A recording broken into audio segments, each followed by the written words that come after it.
You know the question I hear more than anything else. And I mean more than anything else. It's not, "Doc, what do you think about those brain pills on TV?" It's not, "Does doing crossword puzzles really help?" It's this one, "How do I keep my brain and memory strong as I get older?" And it's funny. People don't just ask me this in the clinic. I've heard it while I'm waiting for my coffee at Starbucks, standing in line at Costco, even while packing groceries into my car in the Walmart parking lot. One time, a guy I'd never met was picking apples in the produce section. He saw my white coat and said, "Hey doc, I'm 62. My memory's still good, but a bunch of my friends are starting to forget things. What can I do now so I'm not next?"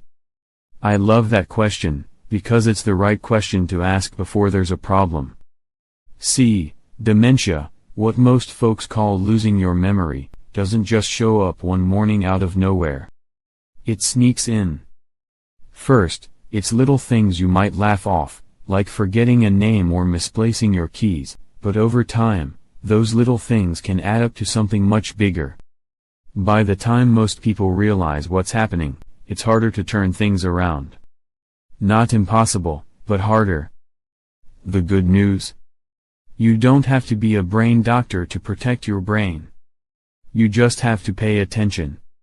And start building a few small habits that keep your brain healthy, your memory sharp, and your mind clear. That's what we're doing today. I'm going to walk you through 12 habits that I've seen work for my patients, my friends, and yes, for myself. Some you can start today. Some will take a little time to stick. But all of them will help you protect your brain for the long run. So let's start with the big picture, what dementia actually is, and why it's worth fighting before it even starts. Before we get into the how, let's make sure we're clear on the what. Most people think dementia just means forgetting things. But that's like saying a car problem just means the engine won't start. It's way bigger than that. Dementia is a slow, ongoing change in how your brain works. Sure, memory is part of it. But it can also change how you speak, how you solve problems, even how you react to people around you. I'll give you a real-life example. There's a guy in my neighborhood, retired, super friendly, drives an old pickup. For years, every time he passed my house, he'd wave. Lately, I've noticed. He still drives by, but sometimes he doesn't wave. Sometimes his face is just blank, like he's somewhere else in his head. Now, maybe he's just distracted. Maybe he's having a rough day. But sometimes, those little changes are the first whispers from the brain that something's off. I like to think of the brain like a garden. When you water it, feed it, and pull the weeds, it stays healthy. But if you ignore it, weeds start popping up. Not all at once, quietly, slowly, until one day you realize the whole place is overgrown. Here's the thing, you can't wait until the weeds take over to start gardening. And you can't wait until dementia symptoms are obvious to start protecting your brain. By then, it's a lot harder to reverse course. The good news? There are things you can do every single day to keep that brain garden thriving. And the first habit we're gonna talk about might surprise you, because it's not about what you say, it's about what your body is saying without a single word. Has anyone ever looked at you and said, "You look tired today," when you felt perfectly fine? It's happened to me. It's happened to my patients. And here's the thing, the way your eyes move, the way your face lights up, even the tone of your voice, those are all little status updates from your brain. Sometimes, changes in those things are the first signs your brain is working differently. I had a patient, Marie, late 50s, who came in because her daughter noticed something. She said, "Mom still talks, but her face doesn't really match her words anymore. It's like her smile is half there." Turns out, the parts of the brain that control expression are closely linked to memory and quick thinking. When those areas start to slow down, it can show up on your face before it shows up on a memory test. Here's what I recommend. Every morning, while you're brushing your teeth or making coffee, look in the mirror and say, "Good morning" out loud, like you're greeting a neighbor. Notice your eyes, your tone, your expression. Does it sound like you? Does it look like you? Want to take it up a notch? Once a month, record a 5-second video of yourself saying something simple. Over time, you'll spot tiny changes you might not notice day to day. This isn't about vanity. It's about listening to the whispers from your brain, so you can act before those whispers turn into shouts. And speaking of acting early, let's talk about the very first thing your brain needs every morning, before your coffee, before your emails, before anything else. First question of the day, what's the very first thing you drink in the morning? For a lot of folks, it's coffee. Some go straight for an energy drink. And look, I love coffee too, but your brain? Your brain's first craving isn't caffeine. It's water. Here's why. Even mild dehydration, losing just 1.5% of your body's water, can slow your brain down by as much as 20%. That means your memory, your focus, even your mood takes a hit before you've even left the house. I had a patient, Gary, 64 years old. He used to hit that afternoon wall every single day, foggy, slow, couldn't find words. We checked his sleep, his diet, everything. Turns out, he barely drank any water before lunch, just coffee and maybe a soda. Once he started downing a big glass of water right when he woke up, that afternoon crash? Almost gone. Here's my tip, put a glass or bottle of water right next to your coffee maker. You don't get that first cup until you've finished the water. Think of it like paying rent to your brain before you get your caffeine fix. And while we're at it, breakfast is your brain's first big fuel deposit of the day. You wouldn't put cheap gas in a sports car, right? Same deal here. A good breakfast for your brain means protein, healthy fats, and antioxidants, things like eggs with avocado, oatmeal with berries, or Greek yogurt with nuts. One of my favorites. 2 scrambled eggs, a slice of whole grain toast, and blueberries. Quick, filling, and it gives your brain what it actually needs. And once you've fueled your brain in the morning, the next step is to keep that blood, and oxygen, flowing. You know that saying, use it or lose it? That's not just about muscles. It's about your brain, too.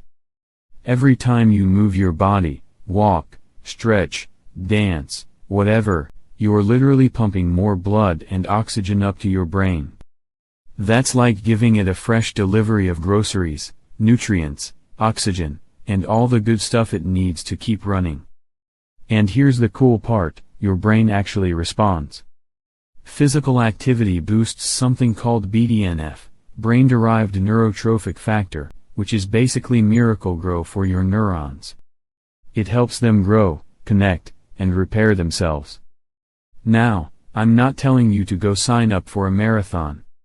You don't have to run 10 miles or buy fancy workout gear.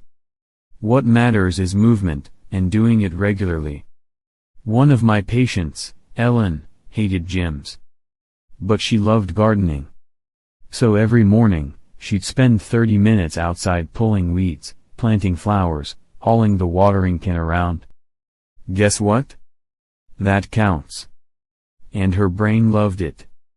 Here are some easy, brain-friendly options: a brisk 20-minute walk around your neighborhood, playing catch with your grandkids, dancing in your kitchen to your favorite oldies, taking the dog for an extra long walk. The trick is finding something you actually enjoy.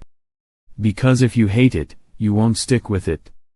And consistency is where the magic happens. Next, we're going to talk about another kind of exercise, one that doesn't get your heart pumping, but gets your neurons firing in brand new ways. Here's something your brain loves: being surprised, in a good way. When you try something new, you're forcing your brain to make fresh connections between neurons. It's like adding new side streets to a city. The more routes you have, the less likely you are to get stuck in traffic. And you don't have to learn quantum physics to get the benefit. Small changes can do the trick. One of my patients, Tom, 61, decided to learn the harmonica. At first, he sounded like a train braking on rusty tracks. But a few weeks in, he was playing "Oh, Susanna" without missing a note. More importantly, his wife told me, he's quicker in conversation now, like his brain's just sharper. Here are some ideas to feed your brain something new. Take a different route to the grocery store. Try cooking a recipe from a culture you've never explored. Learn a few phrases in another language. Pick up a new hobby, painting, pottery, photography. Play a strategy game you've never tried before. The key is novelty and challenge. If it's totally effortless, your brain's on autopilot. If it's just hard enough, your brain starts laying down brand new wiring. And once you've given your brain a little creative workout, it's time to give it a social one, because nothing fires up those neurons quite like a real, face-to-face conversation. When's the last time you had a real, face-to-face conversation with someone who isn't your spouse, your kids, or your coworkers? I'm not talking about a quick "Hi, how are you?" in the grocery store. I mean sitting down, or even standing in the driveway, and actually talking. Every time you have a conversation like that, your brain lights up in ways that texting or scrolling just can't match. You're listening, remembering details, thinking about what to say next, reading the other person's expressions. It's a full brain workout. I had a retired patient named Sam. Most days, his conversations were just liking Facebook posts and sending short texts to his daughter. When I suggested he join the library's weekly book club, he rolled his eyes like I'd just told him to start ballet. But 3 weeks later, he came back and said, "Doc, I didn't realize how much I missed just talking to people." It's not about being an extrovert. It's about keeping the parts of your brain that handle memory, language, and emotions active and engaged.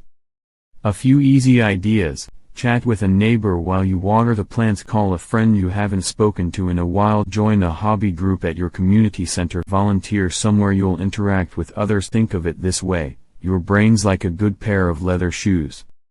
If you wear them regularly, they stay soft and flexible. If you leave them in the closet too long, they stiffen up. And just like shoes, your brain also needs the right kind of polish from the inside. Which brings us to what you're eating all day, not just at breakfast. Breakfast gets a lot of attention, but what you feed your brain the rest of the day matters just as much. Here's the deal: your brain is always on. Even when you're sitting still, it's running your heartbeat, your breathing, your thoughts, your memories. That takes fuel, good fuel. And if you give it the junk kind, you'll feel it in your focus, your mood, and yes, your memory. One big culprit: refined sugar. It gives you a quick spike, then leaves you in a fog. Your brain does much better with slow, steady energy, things like whole grains, healthy fats, lean protein, and plenty of colorful veggies.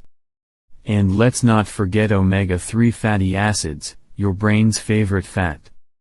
They help keep the membranes of your brain cells flexible and protect against inflammation, which is a big deal for long-term brain health.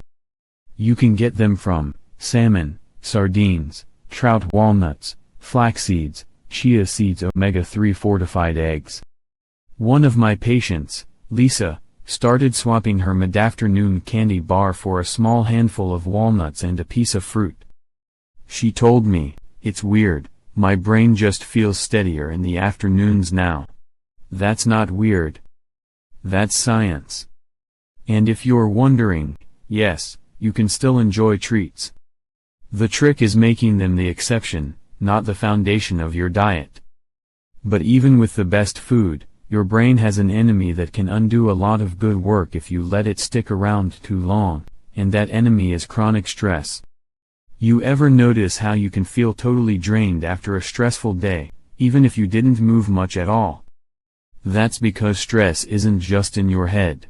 Your brain treats stress like a real physical threat, and if it hangs around too long, it can actually shrink a part of your brain called the hippocampus.